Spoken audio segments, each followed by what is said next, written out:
Saudações do crente docente. Está no ar o CDcast. Eu sou o professor Paulo Mascote e estamos estudando a revista da editora Central Gospel, que tem por título Ministério Profético, a sua importância e contemporaneidade. E hoje nós teremos a aula da lição de número 3, que tem por título O Chamado de um Profeta. Mas antes da gente começar nossa aula, eu gostaria de pedir a você que nos acompanha nesse momento, que você divulgue o trabalho realizado pelo crente docente. E aí, para isso, se inscreva no nosso canal, deixe aí o seu like e acione aí o sininho para você poder ficar por dentro de todas as nossas novidades.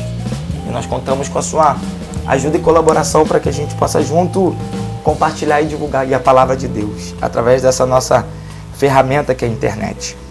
Então vamos lá, pessoal. O chamado de um profeta. Do que fala essa lição?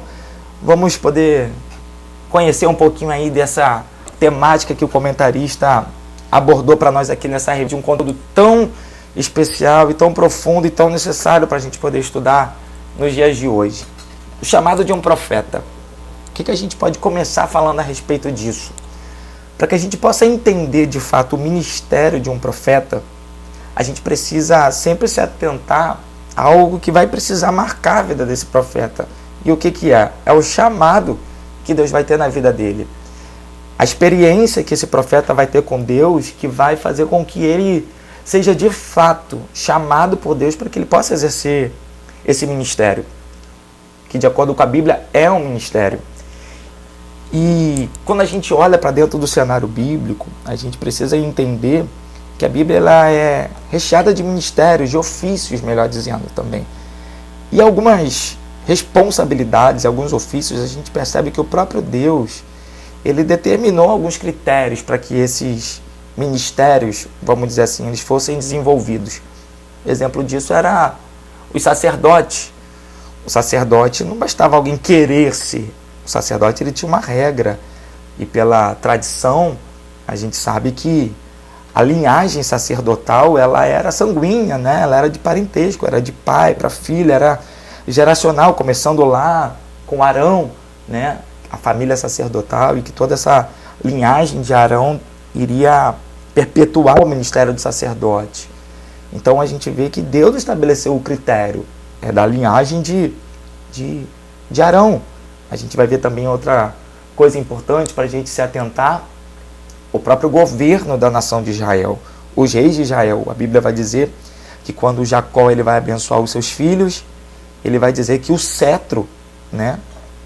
O cetro de Israel estaria vindo da linhagem de Judá. Então a gente precisa considerar isso, que algumas coisas têm os critérios estabelecidos pela própria palavra de Deus, né? Tem a sua raiz, a sua forma. E diferente disso, aparece o ministério do profeta. O profeta, por sua vez, ele era chamado diretamente por Deus. E um ministério profético, ele começava exatamente com uma experiência da vocação divina. Para ser um profeta, a gente não pode dizer que poderia existir uma autocandidatura. Pelo contrário, né? Era uma candidatura do alto. Era Deus que levantava e escolhia seus profetas. E a Bíblia está recheado de exemplos disso. Do próprio Deus escolhendo os seus profetas. E os critérios de seleção de Deus para esse ofício, para esse ministério, não é um tipo de coisa que a gente consegue entender, não é um tipo de coisa que a gente consegue formatar. É uma escolha que parte do próprio Deus, por conta de um propósito, por conta de um plano, por conta de uma escolha do próprio Deus. Os profetas, eles foram chamados por Deus e eles eram inspirados pelo seu Espírito para que eles pudessem registrar as profecias, né? Então a gente precisa entender que o ministério profético, né, ele exercia um caráter urgente e ele fazia parte da atuação de uma dinâmica de Deus entre seu povo. Enquanto alguns poderiam chegar ao trono, alguns poderiam chegar ao sacerdócio, como não era algo formatado, como não era uma profissão, não era algo que se escolhia por gênero, por idade, e sim pelo chamado de Deus, então a gente consegue entender que se Deus quisesse escolher alguém, todos poderiam profetizar, independente da sua profissão. Então a gente entende isso e não tem como a gente não considerar talvez o ministério profético sendo mais dinâmico que os demais, porque ele não precisava estar numa forma de uma profissão, de um ofício. Deus poderia escolher qualquer pessoa que tinha alguma profissão, que tinha um ofício. A gente vai falar disso daqui a pouquinho. E a gente precisa ter muito na nossa mente isso, que o profeta ele não era um cargo garantido pela lei, uma profissão, né, que pelo um esforço alguém aprendia. Não era algo que os homens ensinavam. Era uma escolha feita pelo próprio Deus. E para a gente poder entender como é que eram essas escolhas, era um tipo de escolha que Deus não se preocupava com a terra, validando e aceitando também a forma como Deus escolhia os seus profetas. Grande parte dos profetas que Deus havia levantado na terra, que levantou, eles não foram profetas muito amados, muito aceitos, porque grande parte da mensagem que Deus lhes confiava eram mensagens de confronto, era uma mensagem de conserto, de redirecionamento do povo a Deus. E essa é uma das missões do profeta. Qual? Lembrar o povo da lei, trazer o povo de volta. O profeta ele era chamado por Deus, levantado para proferir algumas sentenças, para conclamar o povo, né, ao ajuntamento, a se voltar contra Deus. E muitos também eram levantados por Deus para apregoar um juízo. Então, grande parte dos profetas, eles não eram amados, eles não eram aceitos. A única responsabilidade do profeta era ser fiel àquilo que Deus mandava. Esse era o papel do profeta. O profeta não era responsável em fazer Deus cumprir, porque esse papel é do próprio Deus, né? Em fazer cumprir a sua palavra. O papel do profeta era simplesmente ser um porta-voz daquilo que Deus havia confiado a ele fazer. Então, a gente precisa entender que a experiência do chamado do profeta, ela precisa acontecer. Aí tem um ditado que vai dizer que quem tem uma experiência não fica à mercê de quem só tem um argumento. Então, a vida dos profetas que foram levantados por Deus, elas foram marcadas por alguma experiência. E a gente precisa ter na nossa mente que alguns profetas, existe um registro bíblico de um dia, de um momento, de um encontro em que ficou registrado o memorial, né, de Deus havendo levantado por um impacto, por algum acontecimento. Em contrapartida, tem outros profetas que a gente vai ver o desenvolvimento deles no ofício do ministério profético. A gente não consegue ter nenhum registro histórico de um episódio ímpar, de um episódio incomum que faça eles entenderem. Não, a partir desse dia, a partir desse momento, eles se tornaram profetas. Um, porque não tem esse registro mesmo, e outro porque a gente só tem o registro bíblico da evolução. O exemplo disso é Daniel. A gente não vai ver um dia, uma hora, um lugar, um episódio. A gente está diante da realidade de um menino que foi levado ao cativeiro, e a gente vai ver o desenvolvimento do ministério profético na vida de Daniel. Diferente de outros, como Jeremias, diferente de tantos outros que a gente consegue olhar para a Bíblia e ver um dia, um impacto, um memorial, um antes e um depois. A gente vai falando sobre isso. E a gente precisa considerar que o ministério profético ele sempre foi marcado por uma visitação do Espírito Santo, né? Era Deus vindo sobre um homem, sobre uma mulher, dando a ele essa capacitação e realizando na vida desse escolhido, dessa escolhida para esse ministério uma transformação. Mas a gente não pode acreditar e ser tão firme ao ponto de dizer, tão rígido, melhor dizendo, ao ponto de dizer que toda vez que Deus visitava alguém, validava esse alguém como profeta. Não, porque a Bíblia está recheada de exemplos, né? Existe aquele episódio em que lá os anciãos, os 70 anciãos, em Números capítulo 11, em que a glória de Deus é derramada sobre o seu povo, e a Bíblia vai dizer que 70 anciãos começam a profetizar, e a Bíblia vai dizer que no final desse episódio, e é bem claro quando a Bíblia vai falar, e nunca mais profetizaram, que depois disso eles nunca mais profetizaram. Então o fato de Deus se manifestar uma vez não configura o início de um ministério profético, né? Foi uma visitação, foi uma manifestação, ok. A gente vai ver o exemplo do próprio rei Saul, né? Lá em 1 Samuel 19, Não está Saul também entre os profetas, ou seja, Saul profetizou, mas Saul nunca exerceu de fato o ministério profético. Foi uma visitação, mas ela não validava um ministério profético, o início de um ministério profético. Era algo que Deus realizava eventualmente com a manifestação de Deus.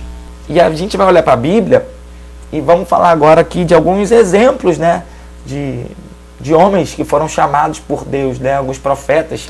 Teriam muitos, mas a lição ela vai pontuar alguns e eu vou me deter aos exemplos que a própria lição ela vai falar.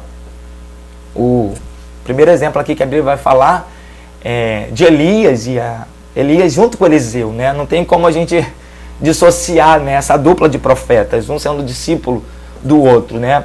E a gente olha aqui para Elias, a gente vai ver Elias aparecendo do nada, vamos dizer assim, diante dos olhos humanos.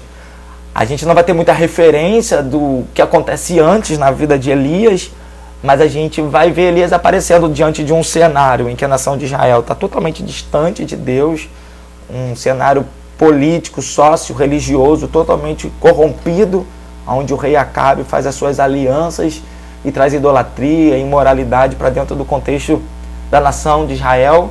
E a gente vai ver Deus levantando Elias.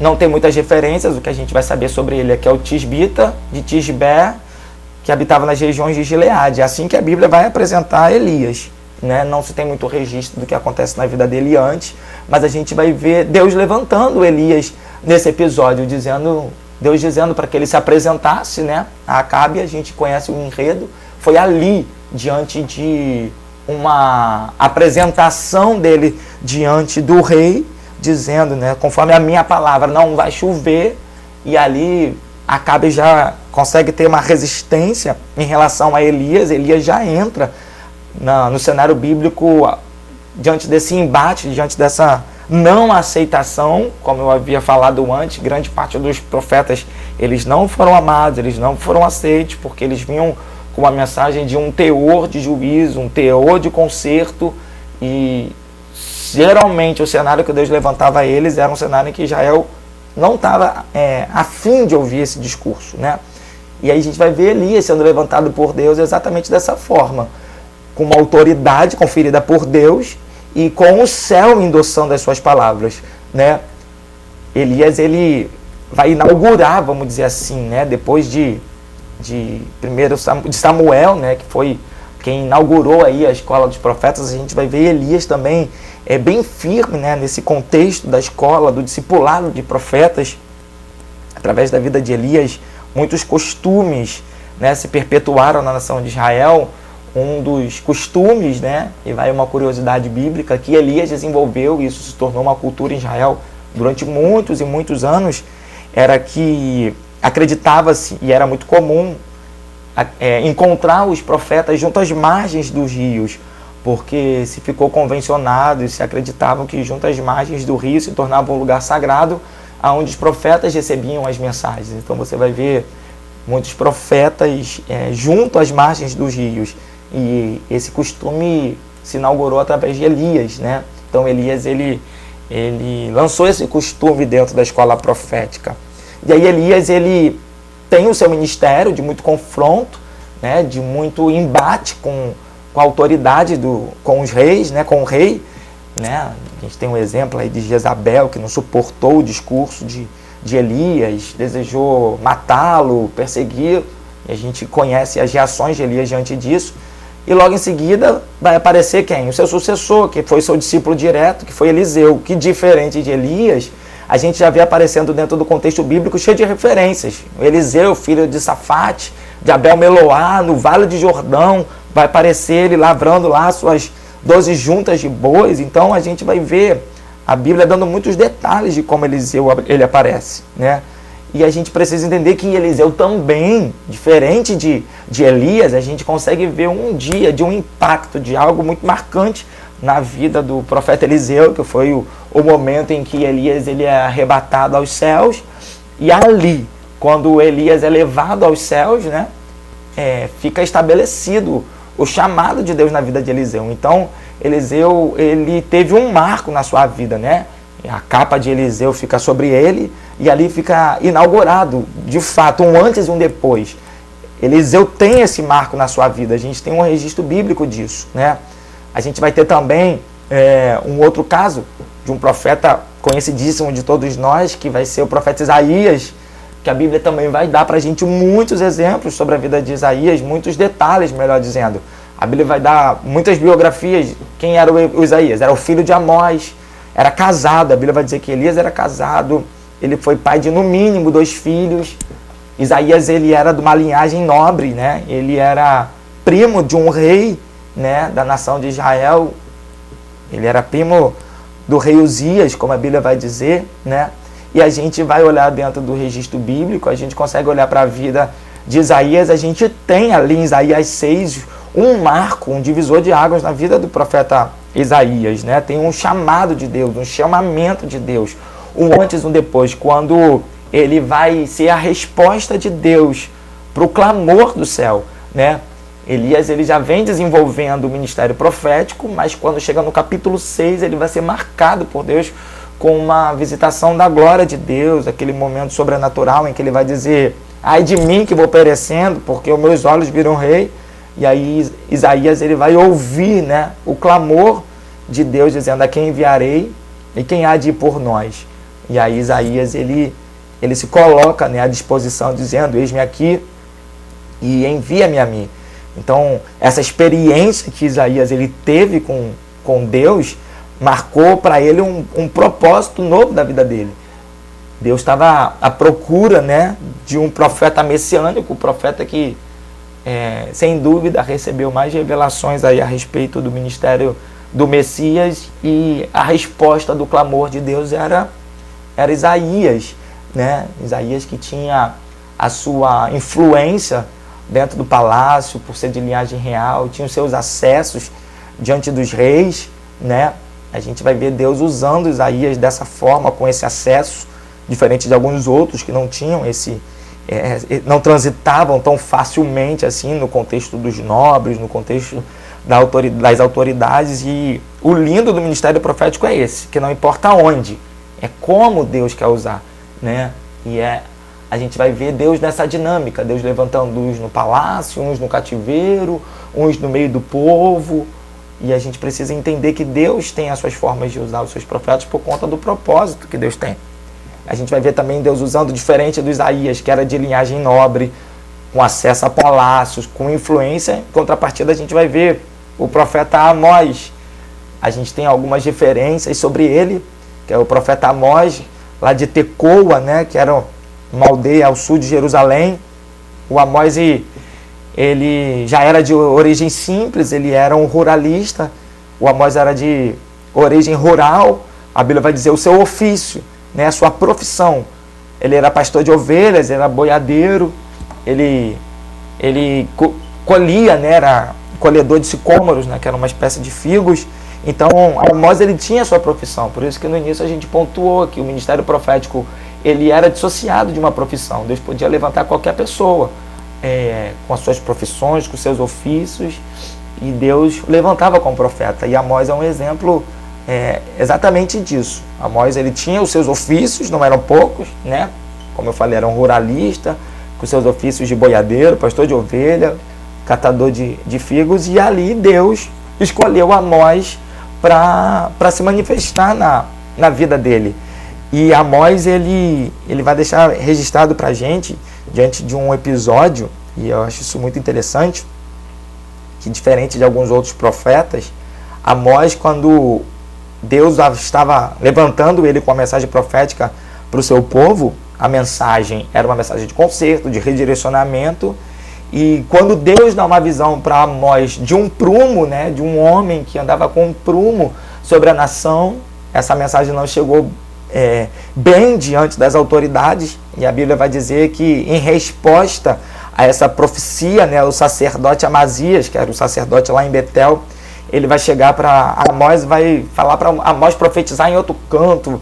Sai daqui, vai profetizar em outro lugar. E a resposta de Amós é fantástica, porque Amós, ele vai deixar bem claro, através da sua resposta lá em Amós 7, dizendo: eu não era profeta, eu nem era filho de profeta, mas eu era boiadeiro, cultivador de figo. Mas o Senhor me tirou de após o gado, e o Senhor me disse: vai e profetiza ao meu povo de Israel. Ou seja, Amós, ele sabe que na sua vida teve uma marca, teve um chamado. E para quem sabe, para que foi chamado e quem chamou, não se importa com o que os homens vão pensar.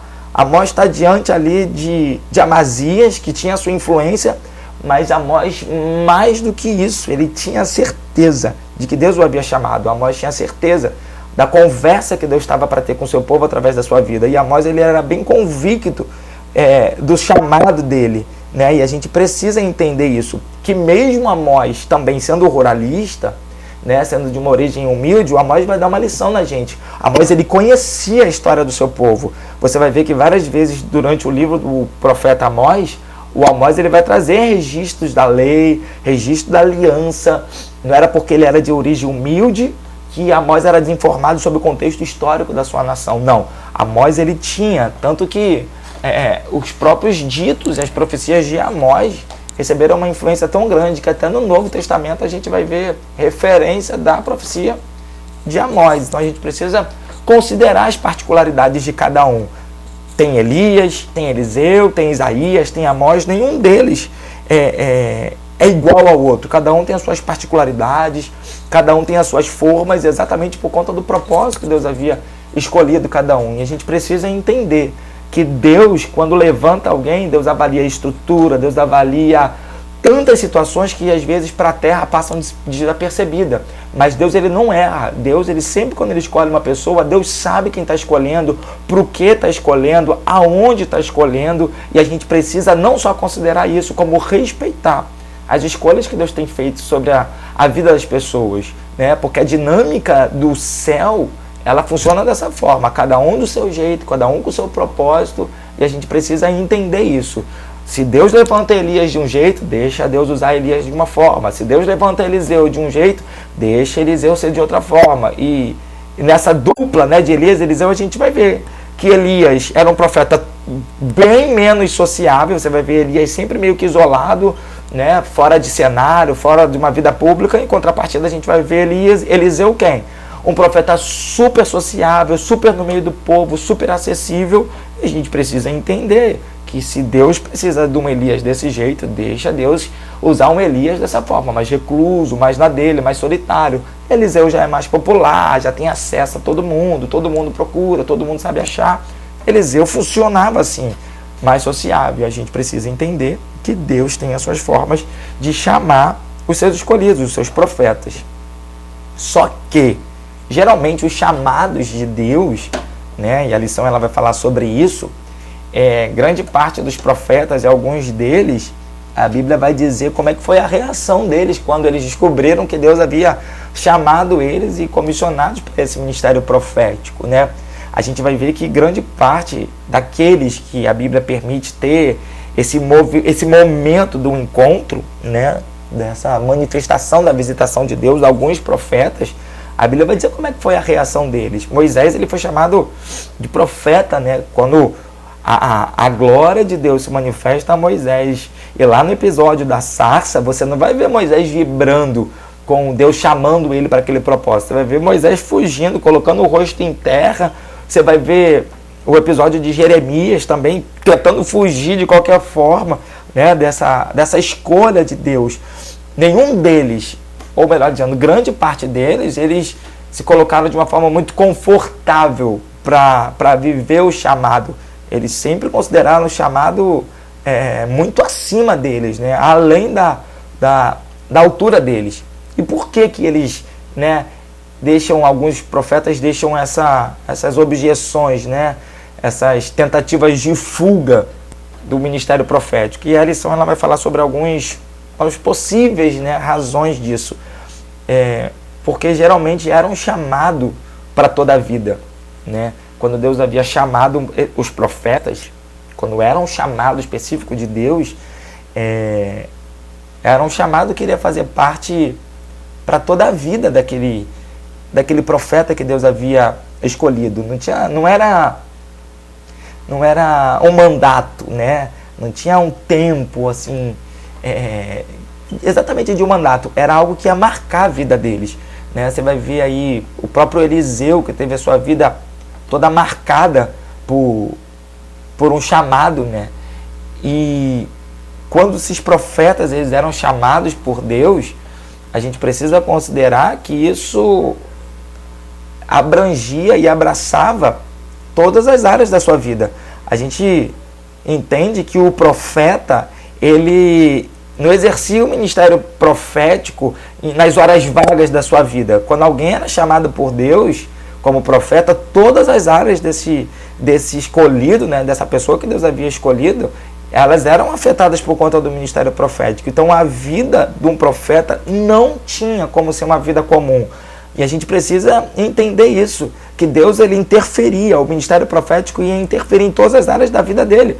A gente tem um exemplo bem claro do profeta Jeremias, que por conta do ministério profético, Deus vai interferir até na sua vida particular, na sua vida íntima, quando Deus vai dar uma ordem lá para Jeremias, que Jeremias não poderia nem sequer se casar, ou seja, o ministério profético na vida do Jeremias ia abraçar tantas áreas da vida dele, que Jeremias não poderia ser alguém com livres escolhas. O chamado se tornou muito maior do que a vida do profeta Jeremias. A gente vai ver também a vida do profeta Oséias, né? E a gente vai falar disso daqui a pouquinho, que o quanto o ministério profético, ele se tornar um profeta, fez com que a vida dele tomasse rumos que talvez Oséias nunca imaginou. Por quê? E a lição vai falar sobre isso, porque o chamado ele envolvia tarefas muito difíceis, muitas vezes. E eu quero me debruçar aqui alguns instantes, né, para a gente ver que não era fácil não, pessoal. Ser profeta, hoje em dia as pessoas olham e falam, quero ser profeta. Pessoal, tem tanta coisa que envolve o ministério profético. Alguém olha e fala, é uma bênção, né? Mas a gente olhando para os exemplos bíblicos, grande parte dos profetas eles precisaram passar por situações que foram bem desafiadoras. E eu vou pontuar aqui alguns, né? A lição vai falar a respeito de Samuel, né? Quando ele foi chamado por Deus, ainda sendo menino, era um menino que nem ouvia a voz de Deus, sabia direito, confundia com a voz dos homens, mas Deus vai levantar um menino para quê? Para dar uma mensagem de juízo sobre a casa de Eli. Então não é uma tarefa muito fácil. É um menino que ainda está aprendendo, no dia seguinte acorda e Eli sabendo que Deus havia se manifestado para ele, e aí o Eli vai perguntar, e aí, o que Deus te falou? Não me encobre nada não, meu filho. E aí o Samuel ele vai ter que falar que Deus está vindo com um juízo sobre a casa dele. Então não é uma tarefa muito fácil. O profeta ele não pode avaliar o discurso, né? A gente vai ver também um grande exemplo de um profeta que teve uma missão bem desafiadora, e acho que é um dos maiores exemplos dos profetas fujões, que é o Jonas, que tentou fugir da sua missão de pregar em Nínive, né? Não era uma missão que Jonas queria desempenhar nunca, né? Existem tantas curiosidades sobre os ninivitas, né? Sobre a capital lá da Síria. Uma curiosidade aqui que eu quero compartilhar com vocês é que os ninivitas eles eram absolutamente temidos, né? Era um povo bárbaro, era um povo hostil. Existem alguns estudos, alguns relatos que vão dizer que um dos rituais, olha só pessoal, um dos rituais de tortura dos ninivitas é que eles conseguiam arrancar a pele de homens, né, tirar a pele, né, descamar não porque é com peixe, tirar a pele dos homens, né, com alguns rituais lá de tortura, e que os homens ainda conseguiam ficar vivos até o auge das suas dores. Então você imagina Jonas ser chamado por Deus para ir diante de um povo altamente torturador, altamente bárbaro, que geralmente tratava com hostilidade as pessoas, né? Então você imagina, você está diante do povo que pode vir com navalhas e arrancando a sua pele, né? Meu Deus do céu, eu super entendo o temor de Jonas, mas a gente sabe, né, que mesmo diante de toda a sua fuga, Deus tinha um propósito, e Deus tinha lá suas formas de fazer Jonas viver o seu ministério profético, né? A gente vai ver outra coisa difícil, né? A vida do profeta Oséias, quando Deus chega para ele e já se apresenta assim, olha, eu vou precisar me utilizar da sua vida com algumas alegorias, então você vai começar aí precisando se casar, e eu já sei onde você vai arrumar a sua esposa, você vai lá na casa das prostitutas, porque a sua esposa vai lá, tá lá. Então encontra uma das mulheres das prostituições, você casa com ela, tenha filhos com ela, porque era ali Deus, através da vida do profeta Osés, fazendo uma alegoria da infidelidade de uma esposa e do amor do amado, né? Do amor de Deus para com a nação de Israel, mesmo sendo ela sendo infiel, representada aí pela figura de Gomer. Então não é uma tarefa muito fácil. Você imagina, as pessoas olhando para a vida do Osés dizendo, vou ali arrumar minha esposa. Você vai aonde, Osés? Eu vou ali na casa das prostituições. Não eram tarefas difíceis, fáceis, né? O próprio Isaías, né, precisou viver alguns momentos difíceis da sua vida. A Bíblia vai dizer que por conta de uma alegoria, né, e Deus usou muito Isaías também nisso, né, para representar algumas coisas. A Bíblia vai dizer que Deus precisou fazer com que Isaías andasse durante 3 anos, né? A Bíblia vai dizer, né, 3 anos nu, mas na verdade não é uma nudez completa, né? Era como se fosse umas roupas de humilhação, vestido de roupas íntimas, né?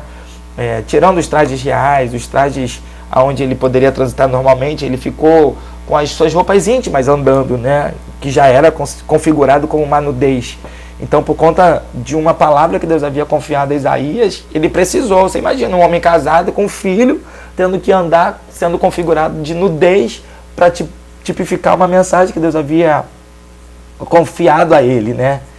E tem um outro profeta também, que eu acho que a gente não fala muito sobre ele, mas se a gente parar para estudar, teve um profeta que Deus usou muito ele com essas dinâmicas, né, teatrais, vamos dizer assim. Ele precisar ter que fazer algumas coisas para tipificar uma mensagem profética que Deus havia confiado a ele.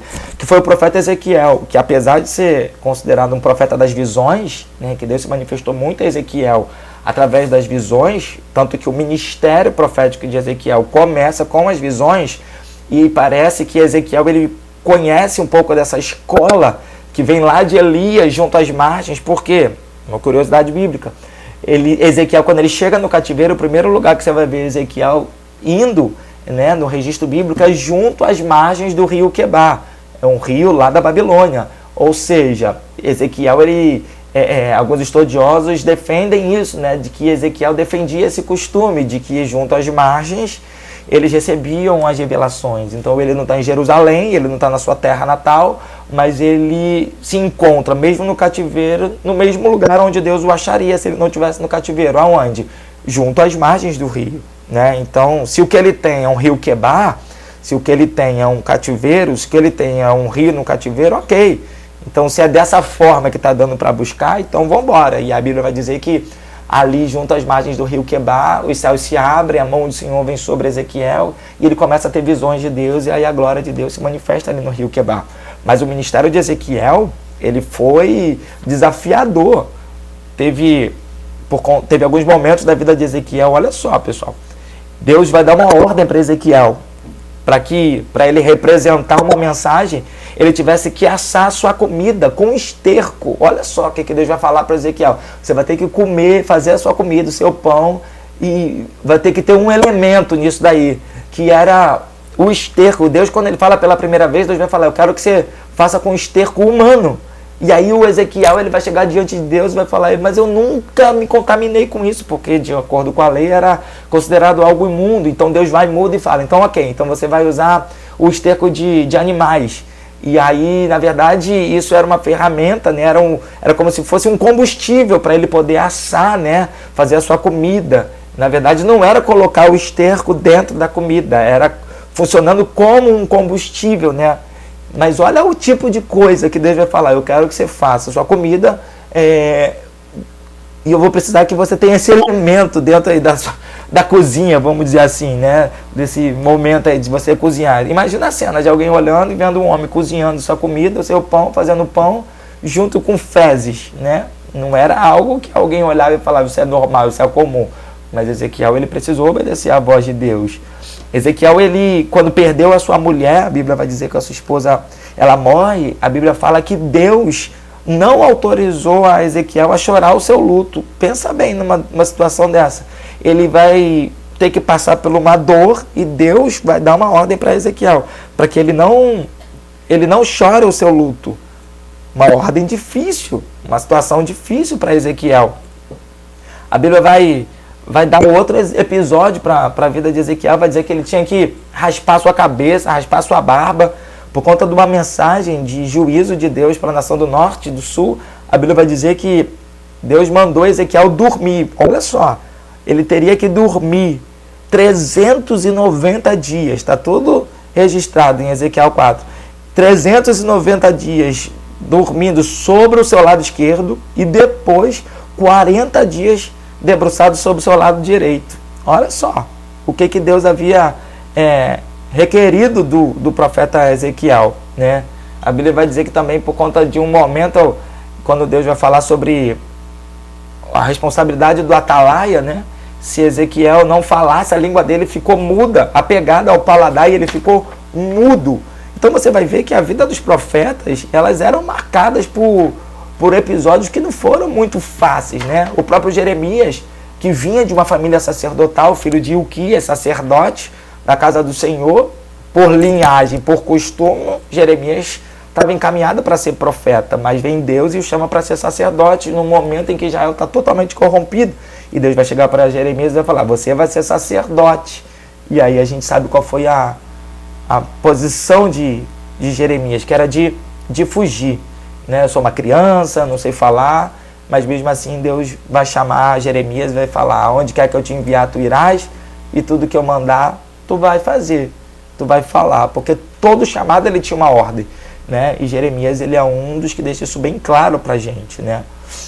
E já caminhando aqui para a finalização aqui dos tópicos da lição, a gente vai ver que a vida do profeta, Deus não chama ninguém à toa, sem propósitos. Todos tinham um propósito, né? A gente vai ver aí o exemplo de um profeta que, apesar de não ter uma escola, um registro de um livro, mas tem algumas aparições dele pontuais. O profeta Natan, muitos profetas foram chamados para repreender, para lançar essas palavras de correção, né? O Natan, o profeta Natan, todo mundo conhece aqui o episódio em que ele vai se deparar com o rei Davi. Um dos propósitos do chamado é esse. Os profetas, eles eram chamados para repreender, eles eram chamados para proferir sentenças. A Bíblia vai falar a respeito da vida de um profeta, o profeta Aías, né? Quando o rei Jeroboão manda a sua mulher disfarçada, né? Fantasiada, e o profeta Aías já não conseguia enxergar direito, já estava velho, e aí a Bíblia vai dizer assim, que ela fala e nada, ela vem toda disfarçada, e quando ela bota o pé dentro da casa, eu acho interessante que o profeta vai chegar e vai falar assim, fala, mulher de Jeroboão, e aí já lança a sentença sobre o seu filho, porque os profetas, eles foram chamados por Deus com essa ordem, né, de muitas vezes proferir sentenças, mas também, né, e isso é lindo, os profetas, eles também muitas vezes foram chamados por Deus para interceder. E teve 3 profetas, né, 3 profetas maiores na Bíblia, que a gente vai ver se destacando dessa forma, né, foi Daniel, foi Isaías e foi Jeremias, que foram intercessores do seu povo. Então a gente precisa entender que o ministério profético, ele vem com um propósito, né? E aí nessa lição a gente entende que o ministério profético, ele precisa viver um chamado, precisa ter uma experiência que marque a vida desse profeta, né? Não é uma questão de capacidade humana, não é algo que o homem se esforça para viver e para ter. É o próprio Deus que escolhe, é o próprio Deus que estabelece com seus critérios, é o próprio Deus que seleciona, é o próprio Deus que vê o que o homem não vê. E a gente precisa entender que o ministério profético é algo que o próprio Deus seleciona. Não podemos esperar que a terra entenda, não podemos esperar que a terra compreenda os critérios de seleção de Deus. Mas a gente precisa entender que Deus ainda fala através dos seus profetas. Não é algo que ficou lá no Antigo Testamento. A gente vai ver Paulo, né, falando sobre isso. A gente vai ver lá em Atos 13, né, no dia em que o Espírito Santo aparta Paulo e Barnabé. A gente vai ver que isso foi uma obra de uma profecia através do Espírito Santo. Então a gente precisa entender que Deus ainda nos dias de hoje, ele se move através do ministério profético. E a gente precisa entender que todo profeta, ele precisa passar por um chamado, por algo que marque a sua vida. Então é isso, pessoal, nesse resumo aqui da nossa lição, nessa breve explanação. Eu quero aqui agradecer a você que está nos acompanhando, ouvindo aí o podcast do Crente Docente. Fica aqui minha gratidão e também o meu pedido para que você possa seguir a gente lá nas redes sociais, no Instagram, no @Crente Docente e no Facebook pelo endereço facebook.com/Crente Docente. E não esqueça aí de ativar as suas notificações no canal do Crente Docente no YouTube. Foi um grande prazer estar com vocês, que Deus possa abençoar a sua vida, que Deus possa abençoar a sua família. Um grande abraço, fiquem na paz.